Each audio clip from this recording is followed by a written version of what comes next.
예수님의 십자가 지신 모습, 서쪽 하늘 붉은 노을 이 영문 밖에 비치느나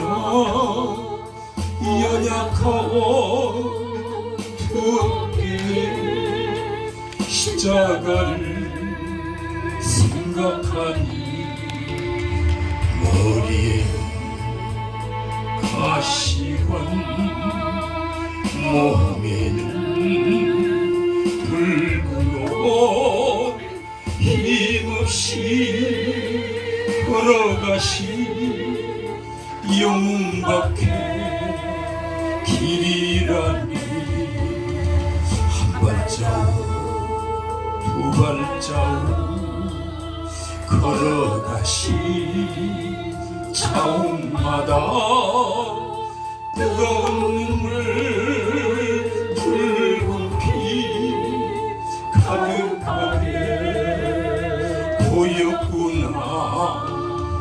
가난한 유대인들 포악한 로마병적 걸음마다 차옥마다 가진 보아 지셨구나. 눈물 없이 못 가는 길, 피 없이 못 가는 길, 영문 밖에 좁은 길이 골고다의 길이라니. 영생구나 얻으려면 이 길만은 걸어야 해. 배고파도 올라가고 춥더라도 올라가시. 아픈 다리 싸매주고 저는 다리 고쳐주사 보지 못한 눈을 열어 영생길 보여주니.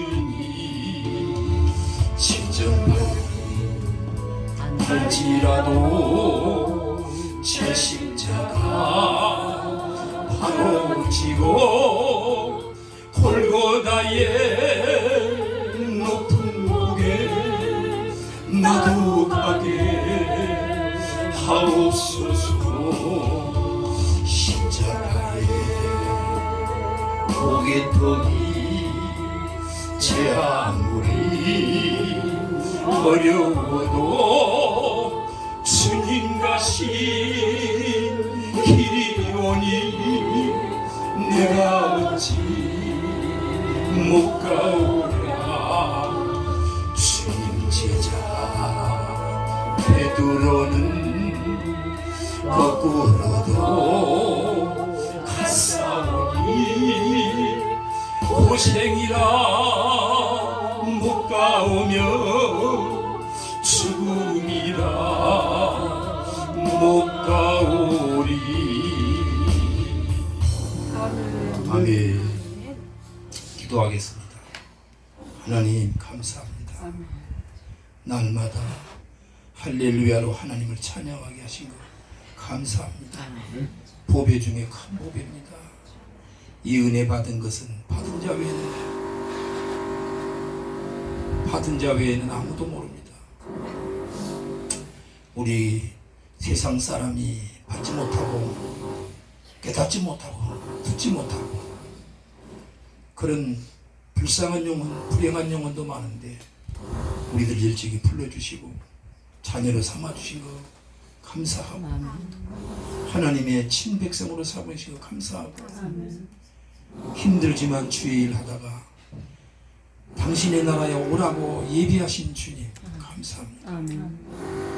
말세지 말에 아주 험난한 말세지 말에 살아가기조차 힘들고 더구나 신앙생활을 하기는 힘들고 온전한 신앙생활하기가 더 힘들고 여러가지 들려오는 소리는 혼탁하고 복잡하고 복잡한 소리요. 눈에 봐도 유혹들 뿐이고 잡히는 것도 세속적이고 정말 예수님의 가신 길을 가야 하는데 그렇게 때로는 걱정하고 주의 일을 올바로 해야 되는데 알면서도 금방 팔아먹고 또 팔아먹고 세상 것과 바꿔먹고 주저앉을 때도 많이 있습니다. 정말 주님 가신 그 길은 눈물 없이 갈 수 없고 피 없이 갈 수 없는 골고다의 길. 저희들이 우리의 믿음의 선배, 정말 신앙의 용장 선배 우리 주철 목사님 순교의 길을 가면서 옥중에 쓴 이 가사를 보면서 하나님, 우리도 그 길을 이어가야 되는데 저희들은 힘이 없습니다. 약합니다. 하나님의 도움이 필요합니다. 전적인 도움이 필요합니다. 주의 손이, 강한 손이, 권능의 손이 잡아주셔야 가능합니다. 하루에도 12번 아니라 100번이라도 넘어지는 어리석은 존재들 주님이 사정없이 잡아주시고 꽁꽁 잡아주시고 주님의 몸으로 묶어주셔서 빠져나가지 못하도록 잡으셔서 생명길을 눈물이 있고 고통이 있고 가시가 있어도 끝까지 걸어가게 하옵시고 사명받은 저희들 감당하기도 참 부족합니다. 주님이 힘주시고 날마다 매 순간마다 1분 1초도 떠나지 않고 잡아주셔야 가능합니다. 아버지여 도와주시옵소서. 함께 주옵소서. 이곳에 선지학교를 세우시고 우리 분교를 세우시니 감사합니다. 하나님, 이곳에서 말씀을 듣고 이제 가르침을 받는 신학도들에게 함께 해주시고 참여한 동역자들에게 함께 해주시고 다 하나님께 영광 돌리는 이 시대에 없어서는 안 될 주의 수제자가 되게 하옵소서. 예수님의 수제자들이 되게 하옵소서. 성령으로 온전히 잡아주시옵소서. 오늘 이 찬송가대로, 찬송가의 가사대로 우리가 살아가도록 힘주시옵소서. 아버지 붙잡아 주시옵소서. 다 떠나간다 할지라도 버릴지라도 우리만은 주님을 끝까지 따라가며 붙잡게 하옵소서. 이 시간도 주님 함께하여 주시고 준비된 교제를 통해 또 은혜도 받고 도전도 받고 배움이 되어서 우리 학생들은 물론 남녀 종들이 이 시대의 역할을, 사명자의 역할을 잘 감당하도록 도와주옵소서. 감사하며 예수님의 이름으로 기도합니다. 아멘. 감사합니다. 예, 주제 교재를 가지고 오늘 주제를 기독교 경제윤리, 많고 많은 내용들이, 풍부한 내용들이 그 책, 기독교 윤리학 책자 가운데 있지만 아주 지극히 작게 짧은 시간에 함께 우리가 연구해야 되기 때문에 조금 준비했습니다. 교재에서 발췌한 거니까 함께 읽고 생각해 보도록 하겠습니다. 예, 기독교 경제윤리학 첫머리부터 요 몇 줄 같이 읽겠습니다. 시작. 어느 개인을 중심적으로 하여 사회관계를 그 중요성에 따라 원을 그리면 가정생활이 첫째 원인이 될 것이고 그 다음이 경제생활이 될 것이다. 인간은 경제생활을 떠나서는 하루도 살 수가 없다. 경제생활은 우리들의 일상생활의 한 단면이라고 볼 수 있다. 경제생활 혹은 경제 질서의 정의에 대해서는 명확하게 정의를 내릴 수 없다. 경제는 인간의 영적 생활, 도덕적 생활, 지적, 심리적, 의식과는 다른 차원의 것이면서 생활의 전 영역에 골고루 침투되어 있으며 이것은 경제적 생활 규범으로 나타나고 있다. 경제생활이란 물품의 취득, 점유, 사용에 관련된 일체의 행위를 말한다. 이것은 노동과 직업의 문제까지로 확장되나 노동 문제는 제3부 개인윤리에서 취급한 바 있고 직업 문제는 다음 장에서 취급하려고 한다. 예. 수십 장 중에서 간단하게 몇 장을 기록했는데 지난번에 노동 문제 잠시 다룬 적이 있습니다. 풍부하지 못했지만 요점으로 그래서 3부에서 다룬 바가 있다. 그래서 지금 문제는 다음 장에서 취급하려고 한다. 기록이 되어 있습니다. 사실 우리 인생은 살아가는 데 있어서 제일 중요시 되는 문제, 가정생활이 먼저라면 빼놓을 수 없는, 떨어질 수 없는 것이 경제생활입니다. 먹고 사는 문제, 먹고 사고 쓰고 의식주 문제가 무엇보다 빼놓을 수 없는 절대적인 것이다 라고 신학자는 기록하고 있습니다. 그래서 경제생활을 떠나서는 단 하루도 살 수가 없다. 모든 생명체들은 다 먹고 살아야 되는데 더욱이 우리 인간, 만물의 영장이라는 인간에게 있어서 영적 생활하고는 좀 다른 것 같지만 실제적으로 이 경제 문제가 모든 면에서 다 반영이 되어 있다. 절대로 경제를 무시할 수도 없고 영적 생활을 앞시고 경제를 전혀 포기해서는 안 된다 이거죠. 먹어야 일도 하고 먹어야 찬양도 하고. 저도 오면서 김밥 먹고 왔습니다. 달리면서 맛있게, 아주 맛있게. 그래서 힘이 납니다. 여러분은 시원한 수박을 잡수셨죠? 수박 잡수시고 차도 드셨는데 수박도 드시니까 얼마나 목소리가 깔끔하게 나옵니까? 빨갛게 불을 질러가지고 모든 것을 태워버리고 깨끗하게 소독이 돼가지고 아주 청결하게 맑은 목소리가 나오지 않습니까? 먹어야 힘이 납니다. 영적으로 당연히 말씀을 먹어야 되지요. 말씀을 먹어야 영적으로 힘이 치솟고 전도하고 싶은 마음, 기도하고 싶은 마음, 찬양 안 하고는 못 배기는 마음, 하나님의 일을 우선으로 생각하게 되지요. 영의 말씀을 먹을 때, 주의 음성을 들었을 때, 성령의 조명을 받고 늘 주님이 함께할 때, 주님께서 두들겨 줄 때 우리는 하나님의 일부터 해야 되겠다. 죽고 나서 하나 주의 일 해야 되겠다는 생각이 먼저 앞섭니다. 그런데 우선 또 육신적으로 배고프다 보면 뭘 해서 먹고 살지? 무슨 직장을 갖지? 응? 어떻게 해서 돈을 벌어볼까? 남부럽지 않게 살아볼까? 넉넉해서 나 혼자만 먹지 말고 배고픈 사람, 주변 사람을 좀 먹여주고, 그래서 전도도 해야 되기 때문에 경제란 절대로 빼놓을 수 없다는 겁니다. 자, 첫 번째로 신약의 경제윤리를 보겠습니다. 신약의 경제윤리. 우리 같이 읽어보죠. 시작. 예수님께서는 어떤 특수한 사회기구에 대하여 특별히 논평을 가한 일이 없다. 예수님께서 주로 관심을 가지신 문제는 개인 대 개인의 문제이다. 바울 서신에는 경제에 관한 단편적인 교훈들이 보이는데 스스로의 생활유지 문제, 노예들이 주인을 섬겨야 하는 문제 등이 있으나 어떤 사회제도 자체에 대하여 비판을 가한 적이 없다. 그러나 구약 예언자들의 저서에는 경제적 착취에 대하여 날카로운 공격을 하고 있는데 오늘날에 와서 사회적 경제 정의의 성경적 근거를 찾기 위해서는 구약의 예언서들을 연구해야 할 것이다.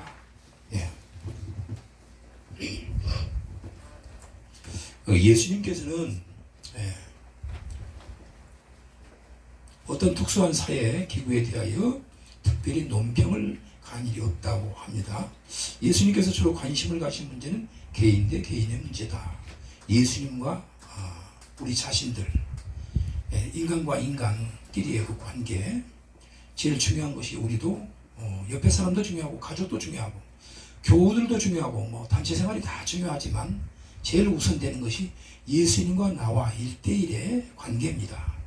예수님과 나와 관계가 삐뚤어진다면, 틀어진다 할 것 같으면 다 세상 사람과 친하고 관계가 좋고 인간관계가 100점이랄지라도 실상은 아무 소용이 없는 거고 하늘나라와는 무관한 일이 되는 거지요.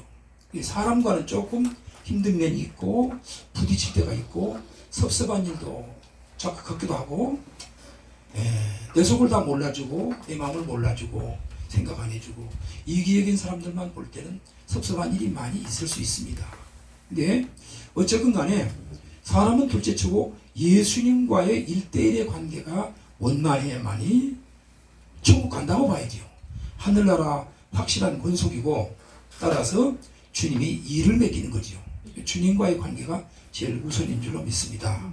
자, 먹고 사는 경제 문제니까 바울 서신에는 경제에 관한 단편적인 교훈들이 보이는데 여기서 스스로의 생활유지 문제를 성경을 통해 데살로니가 후서 3장 6절로 12절 말씀을 기록하고 있는데 여기 보니까 우리 잘 아시다시피 아무에게도 폐를 끼치지 않는다. 아무의 성도 누구에게도 교우 누구에게도 누를 끼치지 않는다. 부담을 주지 않는다. 내가 땅 파서 노동해서 땀 흘리고 애를 써서 땅 파고 심고 또 장사를 하고 어떤 일을 해서라도 남에게 심려를 끼치지 않는 부담을 주지 않는다. 하나님의 말씀이 당신이 전하는 복음의 말씀이 조금 더 희석될까봐 가리게 될까봐 상대방들이 상처를 받게 될까봐 부담을 가지고 해서 조금 복음을 받아들이는데 좀 뭐랄까 100% 마음을 열고 존경하는 마음으로 존경할 만한 사도 바울에게 그와 같은 종들에게 마음을 활짝 열어야만이 말씀이 쑥쑥 들어오고 은혜가 되는데 존경하다가도 존경이 식어지고 신뢰하고 존경하는 마음이 떨어지게 되면 아무리 유명한 선생님일지라도 평소에 대하던 스승님이라 할지라도 존경이 떨어지게 되면 존경심이 희석되게 되면은 오히려 배웠던 것도 받아들였던 것도 더러 뭐랄까 마음에 깊이 뿌리박고 스승의 가르침 지도자의 가르침 하나님의 종의 가르침을 잘 받아들여서 본을 받아서 실천해야 되겠는데 열매를 맺어야 되겠는데 라는 그런 마음을 늘 가슴에 끓습니다. 그런데 예전에는 존경했는데 존경심이 확 떨어진 경우가 있잖아요. 참 저도 아주 작은 이 목회자고 지도자라고 말하기 부끄럽지만 지도자지만 그런 면을 많이 생각합니다. 그래서 여러 면에서 실력도 갖춰야 되지만 일단 제자들에게 어린아이들에게 배우는 사람들에게 신뢰와 존경을 받아야 내가 쏟아낸 거 가르친 걸 100% 받아들이고 그 속에서 가슴 속에서 폭발적으로 열매를 맺게 되는데 존경심이 떨어지고 거기에다가 실망까지 준다 할 것 같으면 그간에 배웠던 거 배운 건 배운 거지요. 말씀을 배운 거고 확실한 지식을 받은 거니까 좋지만 존경을 못 받게 되면 그만큼 어렵다는 거죠.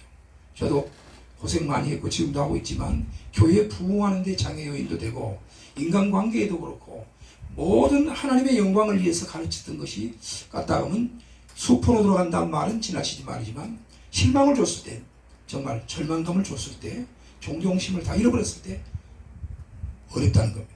우리가 예수님을 보면 예수를 믿지 않는 그 이방인들 그 이단자들 당시 바리새인들 율법사들이 볼 때는 예수님을 막 가진 방법으로 모아먹고 욕하고 비난했지만 예수님을 정말 누군지를 알고 따르던 제자들과 소수의 성도들은 그분이 정말 그리스도요 하나님이요 메사의 본보기가 되신 분이고 하나부터 10가지 100가지가 다 정말 역시 하나님의 모습으로 그리스도의 모습으로 완전히 다 내려놓고 섬기는 씻겨진 발을 씻기듯이 섬기는 그 모습을 보고 처음부터 끝까지 존경 후에 플러스가 됐습니다.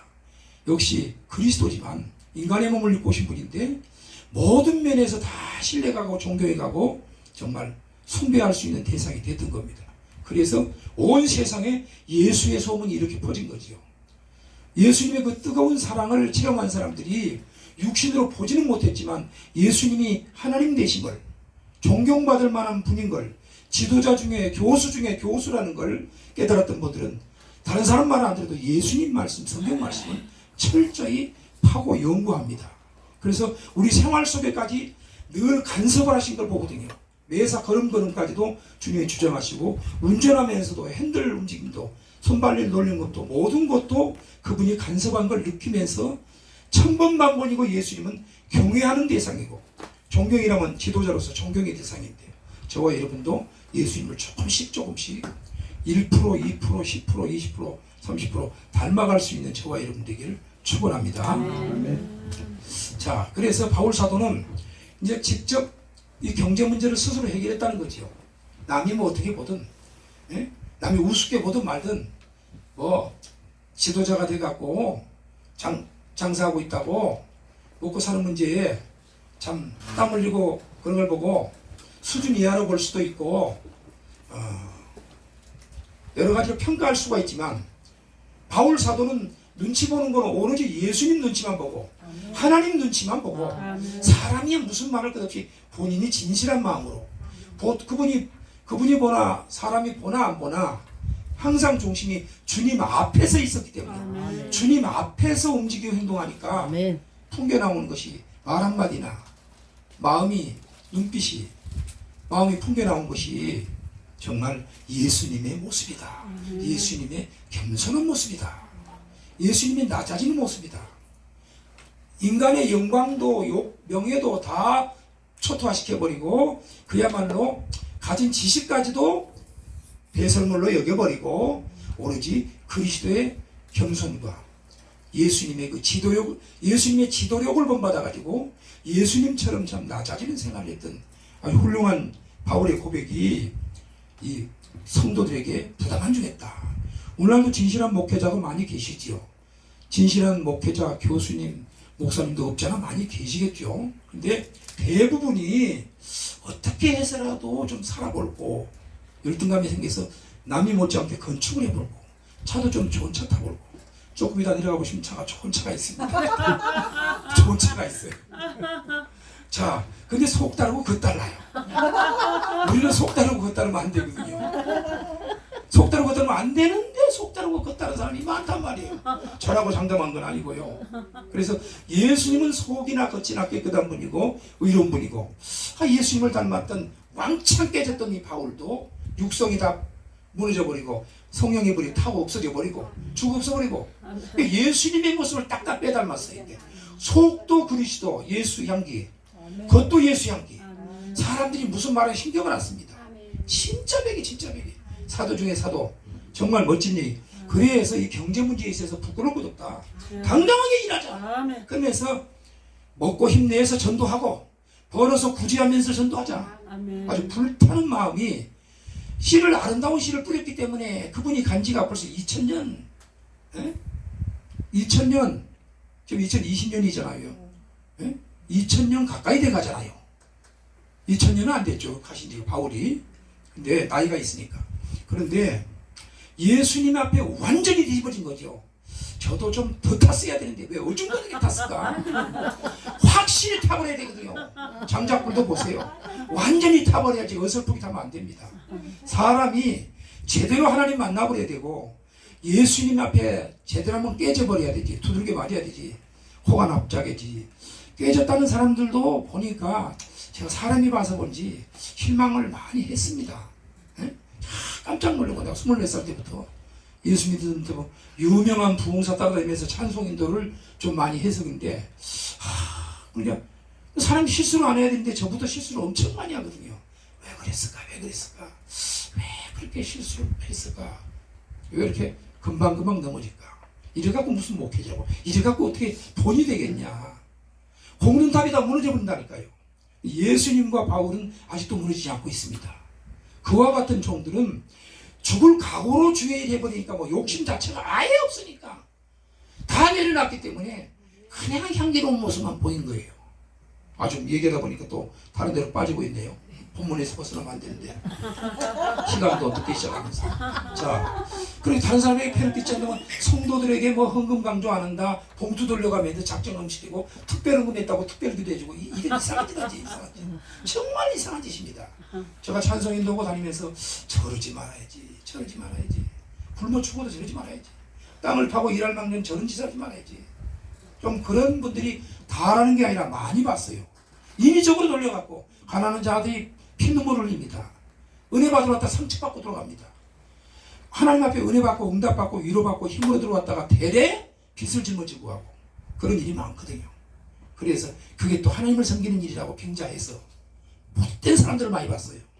그래서 자발적으로 감사해서 드린 거야 할 말이 없지만 인본적으로 강조하고 봉투 돌리고 작정금 시키고 이런 것은 뭐 다른 분들은 모르겠는데 저는 아예 처음부터 반대입니다. 처음부터.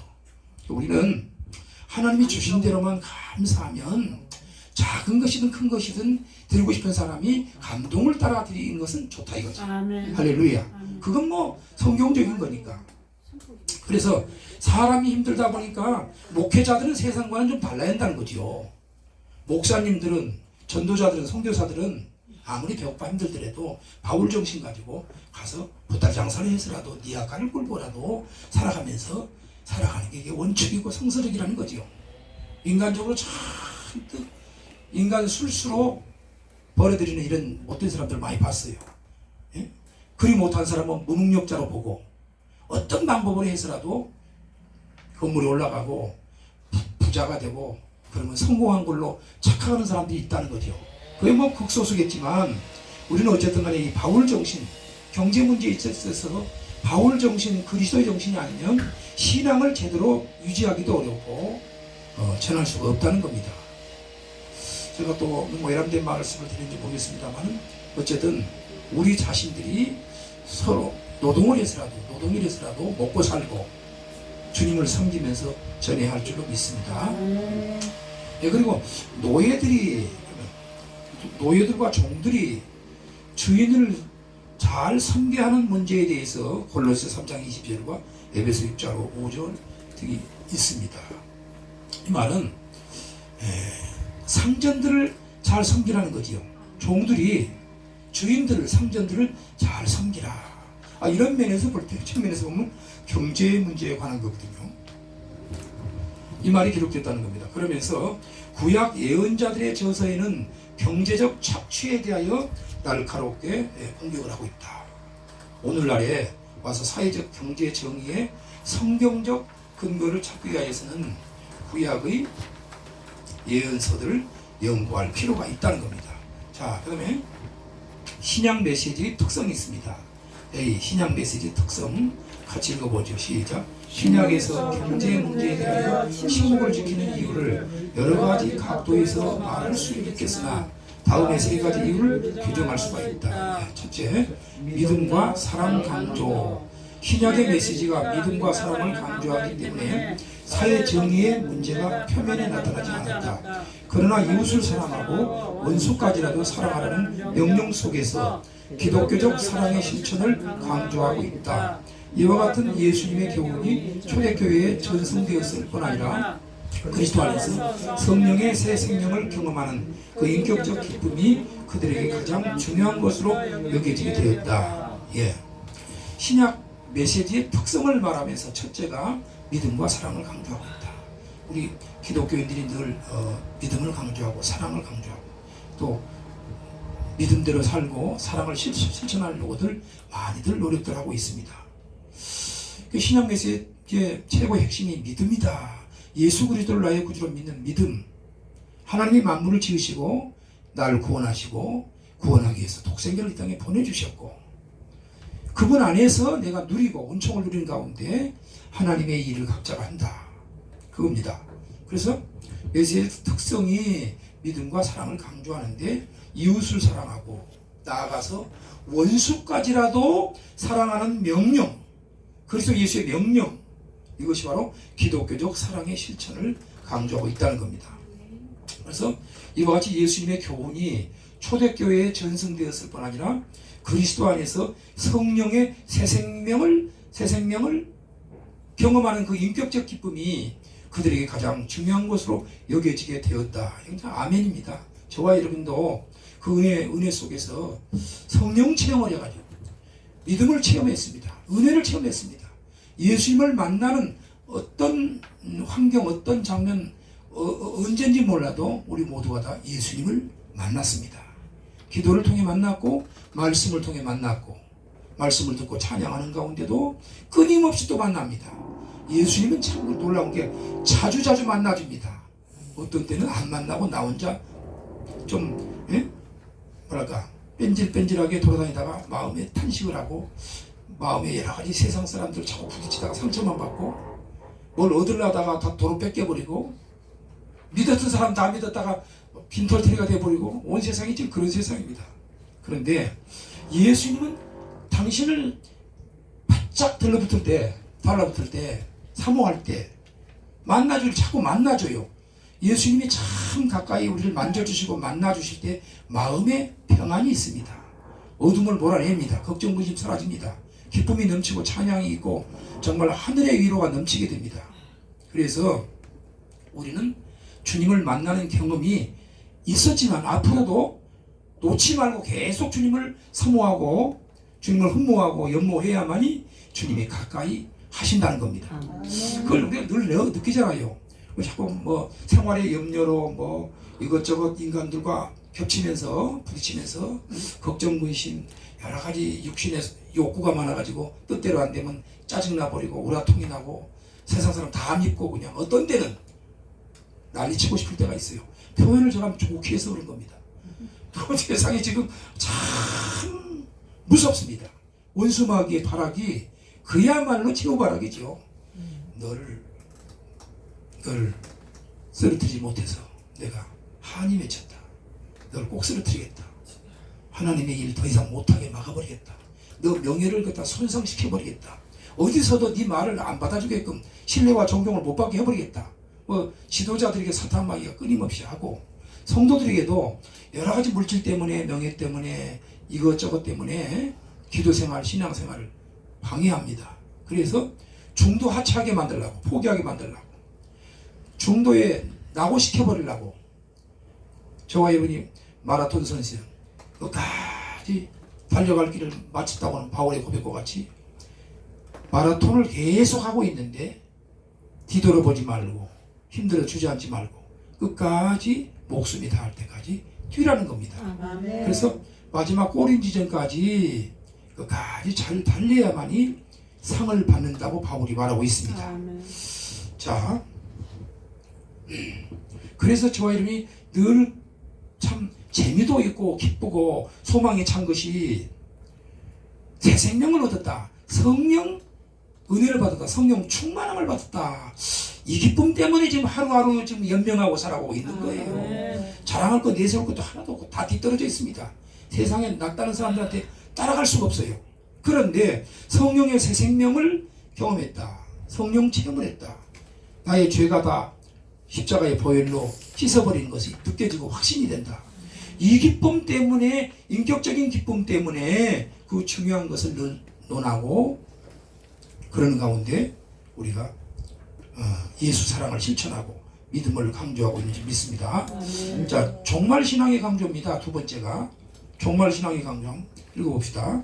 신약시대의 제자들은 종말신앙 속에서 자신들이 살고 있는 이 세대가 오래가지 못하고 멸망하여 메시아의 재림을 통하여 새로운 시대가 오리라는 소망 속에 살았다. 그러므로 이들은 사회제도나 정의보다도 신자의 신앙생활에 깊은 관심을 가지고 살아갔으며 이 문제를 강조하였다. 예.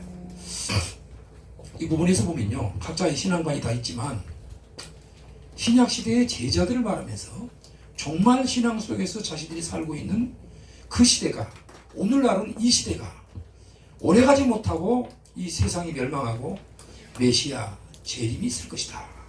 그리스도 예수의 재림을 통하여 새로운 시대가 오리라고 소망 속에 살았는데 지금도 마찬가지입니다.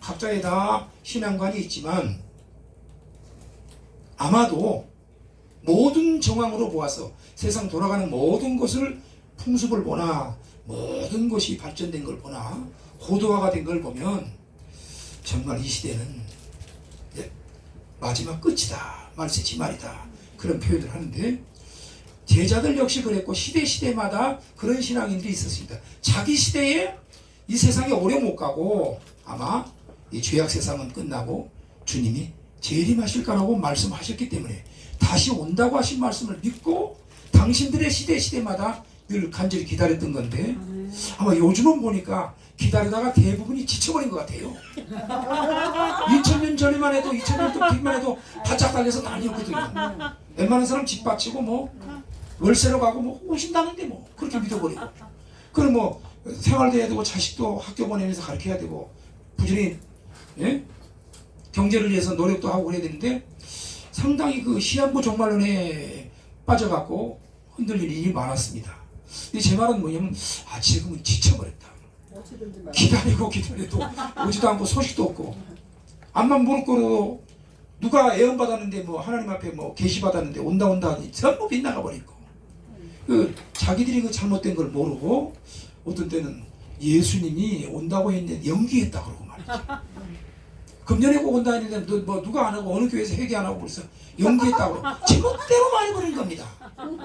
그 모든 주권이 하나님께 있는데 엉뚱한 시한부 종말론에 빠지다 보니까 정신 못 차리고 성경을 모르다 보니까 성경에 소경되다 보니까 빠져가지고 대실망을 해갖고 그것 때문에 이혼한 사람도 많고 다 때려 부셔버린 사람도 있고 혹시 자살한 사람은 없는지 모르겠어요. 별 사람 다 있으니까요. 그래서 그런 말을 제가 여러 사람을 봤습니다. 재산을 갖다가 다 팔아서 나눠줘버리고 뭐 이런 사람들에서 많이 봤어요. 그러고 나중에는 참 털털이가 돼갖고 기가 막힌 거죠. 집세는 올라가고 집사라니까 돈은 없고 방세 올려달라고 그러고 몰아치니까 쩔쩔매. 성경을 모르고 복음을 모르고 예수 그리스도에 기다리는 거, 곧 오신다는 거 기다리는 마음은 좋은데 이 정확한 날짜는 사람 모르게 되는데 거기에 흔들려가지고 누구 헛된 계시 받았다는 거에 쏠려가지고 정신 나가버린다니까요. 그래서 병든 사람 깨진 사람 많습니다. 그래서 제가 뭐 대단한 건 아니지만 항상 주님이 오실 날은 가깝다는 거 우리가 다 직감하고 있고 또 그런 마음을 살아야 되고 오늘이라도 내일이라도 주님이 오실 수 있는 그 임박한 상황을 봐서 우리는 준비하고 깨어 있어야 된다는 마음이 있어야 되죠. 아멘. 문제 대부분 하는데 그렇게 해갖고는 말뿐이지 실천이 어렵다. 내일 온다 그래야 오늘 정신 차린다. 내년에 온다 그래야 바짝 세상 묵줄 끊고 있는 거 다 바치고 구제하고 한다. 이러거든요. 예? 우리 목사님 무슨 경험이 많이 있으지 왜 이렇게 오늘 입에 다 물고 그렇게 웃어요. 오늘 목사님 빚 갚는 날이에요. 제가 목사님께 제가 받은 거 빚 갚는 날이라고 항상 이따가 곱빼기로 드시라고요. 나 비가 안 갔어요. 심부름만 하셨다 그런데 그러고 보니까 뭐 저분은 주님의 신실한 종으로서 심부름 더도 돌도 아닌 심부름꾼 사환 하나님의 예수님의 사환 아주 아름다운 말씀하시는데 제가 하니까 제가 문제는 제가 아니죠. 저도 심부름뿐이에요. 뭐 있어요 제가요. 가보라니까 내려가 보라니까요. 안팎이 다르다 하잖아요. 겉으로는 번쩍번쩍해요. 또 오늘 또 그럴까봐 오늘 세차까지 왔고 속에 들어갔다가는 다 별 볼 일 없어요. 우리 속이 별 볼 일 없는데 예수님이 죽으셨으니까 난리에 죽고 피 흘렸으니 망정이지. 다 썩은 문 들어갔고 하나도 하나님 앞에 내놓을 것도 없고 사람이 뭐 죽은 송장 썩으면 냄새만 나고 만원 가치도 없다 그러잖아요. 우리 그보다 더 가치가 없습니다. 따지고 보면. 근데 그리스도의 영이 들어오셔서 아멘. 모든 어둠을 내쫓고 새로운 피조물로 거듭나서 아멘. 하나님의 사람, 영의 사람, 성령의 사람이 되니까 아멘. 돈으로 돈으로 살 수 없는 엄청난 거죠. 성령을 어떻게 돈으로 사요? 엄청난 큰 복을 받아서 세상 사람과 이 맛을 못 본 사람과 게임이 안 되죠. 아멘. 이 맛을 봤잖아요. 사과 맛이 수박 맛이 좀 좋은 느낌이셨나 본데 저는 그 과일을 별로 안 좋아합니다. 저는 우리 집사람은 과일을 참 좋아하는데 안 좋아하는데 지난주에 우리 교회 남자 전도사님이 웬 수박을 좀 큼직한 수박을 들고 왔어요. 아주 고맙다 그러면서 이건 집사람과 성도들이 잘 먹겠다 하고 내가 한쪽만 맛보겠다고 먹었더니 미쳐버린 거예요. 어떻게 맛있는지. 이왕이면 말씀도 미쳐버리게 해야 되고 찬양도 미쳐버리게 해야 되고 아주 미쳐가지고 날뛰어야 그야말로 집중을 해야 주님 앞에 집중을 해야 주님이 영광을 받습니다. 저렇게 했더니 말이죠. 우리 손자가 중학교 2학년이거든요. 중학교 2학년짜리가 집사람이 같이 들었으니까 하는 말인데 할아버지 차를 이제 바꾼 걸 보고 이제 애가 그런 말이에요. 이제 교회에 할아버지가 집중하시려고 설교에 집중하시려고 그러신가 보다고. 그래 저 차와 같이 깨끗하게 흰 차니까 의로운 천사와 같은 색인데 우리 속이 그렇게 되면 얼마나 좋겠어요. 욕심은 하나도 없이 다 빼내놓고 남이 가져간다니까 다 가져가라고 문 열어놓고 그냥 하나도 스트레스 안 받고 그럴 수 있는 예수님과 같은 마음이 되면 우리 고향 친구가 우리 교회 좀 나오거든요. 고향 친구가 전도사가 우리 신학 나온 사람입니다. 우리 한국 성서신학원 나온 친구인데 저는 졸업한 뒤에 공부 많이 한 친구인데 그 친구가 요즘에 우리 교회를 나오는데 그 사람은 지금 나이가 60대 후반이잖아요. 중후반이니까 참 감탄이 돼요. 그 순수함이 아직까지 유지하고 있어요. 그 순수함을 끝까지 거짓이 없이 하나님 안에서 순수함을 유지한다는 거. 약삭 빠른 짓 안 하고 둘러치기 안 하고 있는 그대로 하는 거. 참 존경스럽지요. 겉모습이 어땠든 간에 그분 참 순수한 이렇게 뭐 노가다꾼처럼 오고 와요. 노가다꾼처럼 오는데 그 순수한 마음. 그러면서 좀 훌륭한 목회자들도 많이 계시지만 좀 이상한 사람들 하도 많이 봐갖고 질려버렸어요. 질려버려. 그래서 어떤 사람이 설교 잘하는 것 같고 절대 인정 안 해요. 설교도 잘하지만 행실이 좀 동반돼 줘야 되니까, 따라줘야 되니까. 예, 예수님의 모습, 섬기는 모습 나눠줄 줄 알고 얻어먹을 마음 하지 말고 줄 줄 아는 이런 자세가 좀 필요한 겁니다. 저는 뭐 지금 오늘 뭐 이거 산다고 해서 큰 소리가 그게 아니고 나는 이제 목사님한테 참 내가 감사했어요. 그 말씀마다 내가 은혜 받는 게 심부름만 했어요. 당일부터 했더니 지금도 그러고 계셔요. 우리는 끝까지 심부름꾼이어야 되는데 나중에 내가 주인 돼갖고 까불 때가 있잖아요.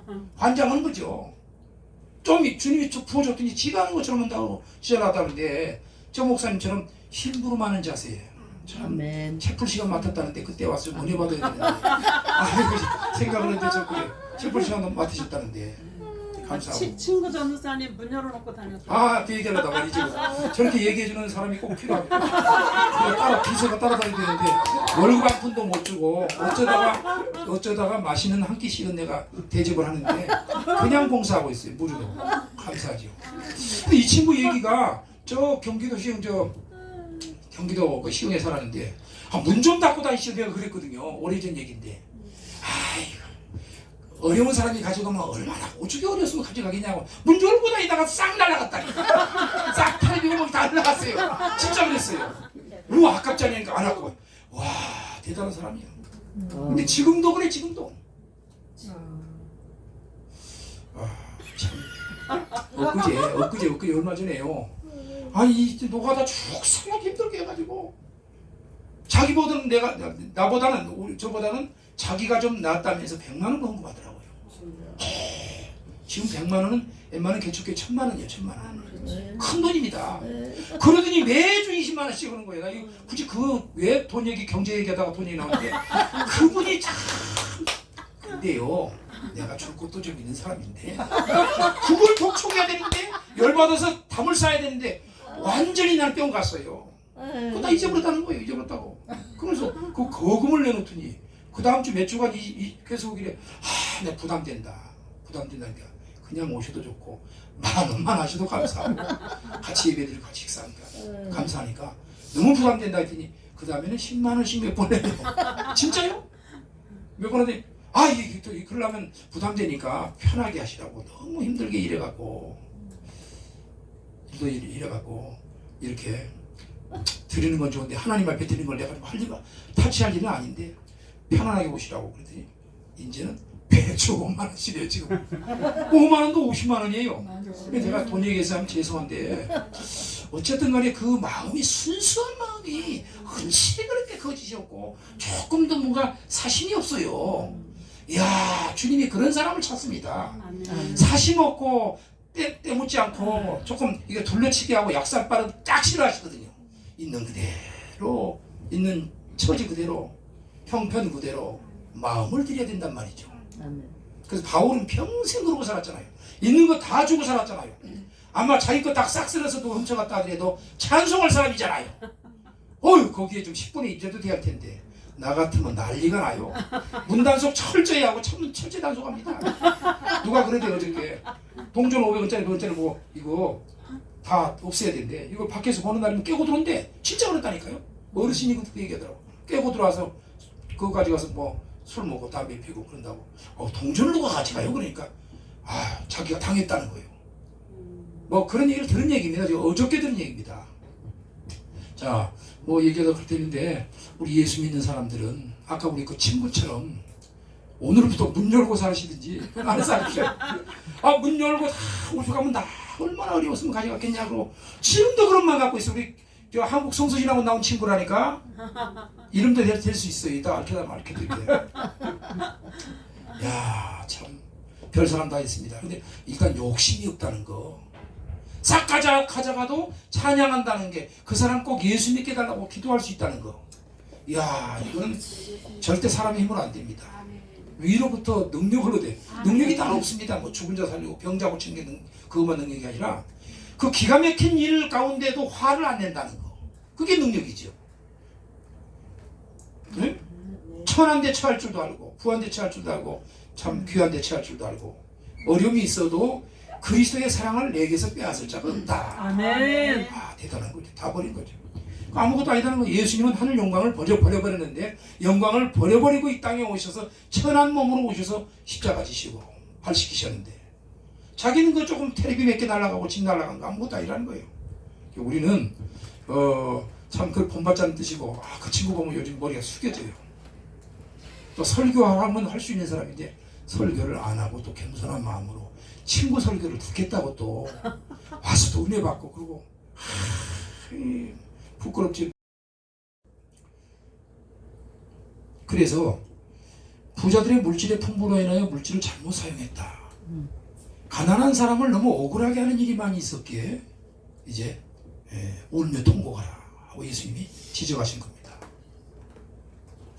물질을 우리는 사실 여기 있는 저와 여러분 뭐 그렇게 마음대로 쓰고 악용할 만한 분이 세상에 아무도 없지만 하나님이 우리를 물질을 주시면 더 많게 해주시면 만약에 부유케 해주신다면 주님께 영광 돌리고 주님의 제자들 주님의 백성들 또 믿지 않는 자들에게 그리스도 예수를 소개하기 위해서 예수 그리스도를 믿도록 하기 위해서 아마 굳이 하겠죠. 저도 기도의 제목 중에 하나지만 나만 잘 먹고 잘 살고 부유하게 떵떵거리고 살겠다는 게 아니라 나보다 더 약한 자, 가난한 자, 병든 자, 어려운 사람들에게 우리가 좀 나누어주면서 이건 제가 준 것이 아닙니다. 저는 심부름꾼입니다. 예수님이 주셨습니다. 왜 심부름꾼이니까 그렇게 내가 자주 나오는지 모르겠는데 그 아름다운 말씀이 제 가슴에 확 박혀가지고 떠날 줄 몰라요. 그래서 그 정신까지 해야 된다. 근데 이분 모습이 항상 그런 모습이세요. 이 목사님 모습이 저는 같이 생활해보고 나만 이 얘기 깊이는 안 해봤지만 이 겉으로도 무시 못하거든요. 풍기는 모습이 있거든요. 풍기는 모습이나 보니까 참 이렇게 인자한 모습이죠. 인자한 모습, 겸손한 모습, 참 아름다우시다고요. 그런데 그 가운데 그때 그 하신 말씀이 우리 목회자들이 꼭 듣고 정신 차려야 할 문제다. 웬만하면 내가 했지 않느냐라고 그 다음 대가를 더 바라는 게 사람이 있거든요. 근데 심부름꾼인 사람은 대가를 바라지 않습니다. 주님이 다 명령하신 거고 주님 걸 줬지 뭐 내 걸 준 거 아니 믿어버리기 때문에 중심이 되어 있는 거지. 자세가 되어 있는 거지. 복을 안 받을 수가 없는 거죠. 아멘. 예, 그런 정신이 돼야 되는데 히브리 기자가 그 모세에 관해서 언급하면서 사환으로 충성했다. 하나님의 온 집에서 사환으로 충성했다니까. 하나님의 온 집은 그 백성이죠. 이스라엘 백성을 지칭하는 말이죠. 사환으로 충성했다. 심부름꾼으로 심부름만 했다. 자기가 명령권이 없었다는 겁니다. 주의 명령대로만 시행했다는 겁니다. 예. 그래서 그리스도 예수님께서도 예수님은 아들로 충성했다. 모세는 그야말로 심부름꾼으로 종으로 충성했지만 예수님은 아버지의 아들로서 아버지 백성들 하나님의 온 집에 지금도 충성하고 있다. 예수님은 지금도 충성하고 계십니다. 그러니까 우리를 엉뚱한 길 갈 때 때리기도 하고 혼내키기도 하고 말 안 들으면 뒷다리 걸어서 잡아뜨려버리기도 하고 혼쭐 내기도 하고 싹 뺏어버리기도 하고 그래도 정신 못 차리면 나는 너를 얼마나 사랑하는지 보여줄게 그러고 반 죽여놓잖아요. 죽여놓고 회개하고 돌아설 때 그러면 그렇지 너가 진짜 그렇지. 왜 맞고 나서 그거 다 빼앗기고 나서 털털이가 돼서 그러냐. 정신 좀 차려라. 주님이 그러잖아요. 눈동자 지금도 듣고 계시잖아요. 아멘. 이 말씀을. 그런 분인데 빨리빨리 내려놔라. 빨리빨리 내려놓으라는데 얘 내려놓게 뭘 내려놔요. 작심삼일이죠. 자꾸 자기 의의가 있고 자기를 사랑하고 자기를 높이고 요즘은 자기 피할 시대라고 자기 피할 만하고 저도 그게 약점이 있는데 자기 피할 만하고 예수님 피할 만하고 자기 피할 만하고 그런데 심부름꾼들은 예수님 피할 만합니다. 저와 여러분이 모세처럼 바울처럼 이 목사님처럼 예수님만 피할 수 있길 바랍니다. 아니 왜 이렇게 오래간만에 그 얘기가 나온지 모르겠는데 사실 이게 중심이 마음에서 있는 게 입으로 나오거든요. 마음에 있는 게 입으로 나오는데 자, 어디 읽었죠? 직원까지 했고 일용할 양식 보겠습니다.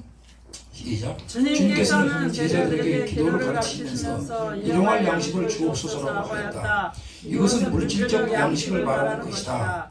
너희는 무엇을 먹을까 무엇을 입을까 염려하지 말라고 하셨는데 이것은 이러한 것이 필요 없어서가 아니라 너무 필요하기 때문에 하늘에 계신 아버지께서 다 알고 계신다고 하셨다. 아멘. 하나님께서 다 알고 계신다. 철저히 알고 계신다. 모르는 것 하나도 없으신다. 세부적으로 아신다. 내가 미처 생각 못한 것까지 잊어버린 것까지 내 문제, 자녀 문제, 가정 문제, 모든 문제를 너무너무 철저히 훤하게 보고 계신다. 아멘.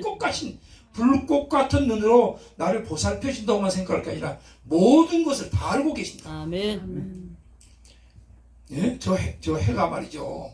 이 어둠인데 저 해가 들어오니까 어둠에 물러가잖아요. 천국 갈 수 있는 특권을 받은 겁니다. 그 빛이 들어오지 않았다면 어둠이 아직도 지배하고 있다 할 것 같으면 우리는 마귀의 종이고 마귀의 자식이고 우리는 하나님과 아무 상관없는 존재인데 예수님의 생명의 빛이 어둠의 빛이 돼. 어둠이 깨닫더라. 우리는 깨닫는 복을 그분 주셔서 깨달았죠. 깨닫지 못하더라면 유대인들이 못 깨달았잖아요. 자기 백성에게 오매 영접지 아니하였으나 그러나 영접하는 자에게는 하나님의 자녀가 되는 권세를 줬는데 아멘. 이는 혈통으로나 육정으로 나지 아니하고 오직 하나님께로 난 자들이니라 라고 요한복음 1장에서 사도 요한이가 밝히고 있는데 거긴 두 요한의 말이 재밌어요. 사도 요한이 기록했는데 사도 요한이 언급하면서 세례 요한을 언급하고 있죠. 그러면서 두 요한이 사상이 뭐냐 도성인신 하나님이 도성인신했다. 육신의 몸을 입고 이 땅에 오셨다는 걸 증거하고 있는 거죠. 그래서 두 요한의 신앙이 그 당시 유대인들에게 엄청난 핍박을 받고 모욕을 받고 이단 괴수 소리도 들었지만 당당하게 그리스도는 하나님이다. 말씀이 육신내 이 땅에 오신 분이고 그가 없이는 만물이 지음바 된 것이 없고 하나님의 말씀이신데 그 말씀이 육신내 오신 분인데 그가 없이는 하나도 된 게 없다면서 예수님을 하나님으로 높여놓고 아주 합당한 신앙이죠. 통쾌한 신앙이죠. 뭐 선지자 중에 한 사람이 아니고 선생 중에 유명한 선생이 아니고 완벽하게 그는 하나님이시다. 하나님이 인간의 몸을 입고 이 땅에 오셨다. 멋지게 요한이 외쳤던 겁니다.